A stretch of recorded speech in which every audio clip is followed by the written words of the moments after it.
రాష్ట్రంలోని గురుకులాల్లో నాణ్యమైన విద్య, మౌలిక సదుపాయాల కల్పనపై ఫోకస్ పెట్టిన తెలంగాణ సర్కార్ అన్ని ప్రభుత్వ హాస్టళ్లు, స్కూళ్ల బాధ్యతలను అదనపు కలెక్టర్లకు అప్పగించింది.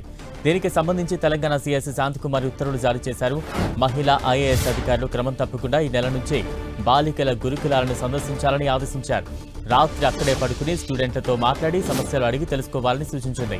వీటికి సంబంధించిన నివేదికలను ఎప్పటికప్పుడు సంబంధిత ఎస్సీ, ఎస్టీ, బీసీ శాఖలకు అందజేయాలని ఆదేశించింది.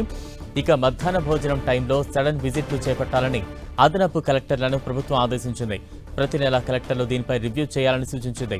ఈ మేరకు సీఎస్ శాంతకుమారి వేర్వేరుగా 2 జీవోలు జారీ చేశారు. ఫుడ్ పాయిజన్ ఘటనలు, మౌలిక వస్తువులు, తాగునీటి సౌకర్యం, ఇతర సమస్యలన్నింటినీ ఎప్పటికప్పుడు పర్యవేక్షించడంతో పాటు వాటి పరిష్కారానికి తీసుకోవాల్సిన చర్యలు నివేదించాల్సి ఉంటుందని ప్రభుత్వం స్పష్టం చేసింది. గురుకులాలు, వసతి గృహాలు, కేజీబీవీల్లో సరుకులు, ఇతర వస్తువుల కొనుగోళ్ల కోసం జిల్లా కొనుగోళ్ల కమిటీలకు చైర్మన్లుగా అదనపు కలెక్టర్లకు ప్రభుత్వం బాధ్యతలు అప్పగించింది. అదనపు కలెక్టర్లు వసతి గృహాల్లో ఉమ్మడి డైట్ అమలుతో పాటు ప్రతి 15 రోజులకోసారి రాత్రి బస చేసి సమస్యల పరిష్కారానికి చర్యలు తీసుకోవాలని సూచించింది. నిరంతర తనిఖీలు చేయడంతో పాటు క్షేత్రస్థాయిలో సమస్యల పరిష్కారానికి తీసుకున్న చర్యల గురించి జిల్లా కలెక్టర్లకు నెలకోసారి నివేదికలు ఇవ్వాలని సూచించింది.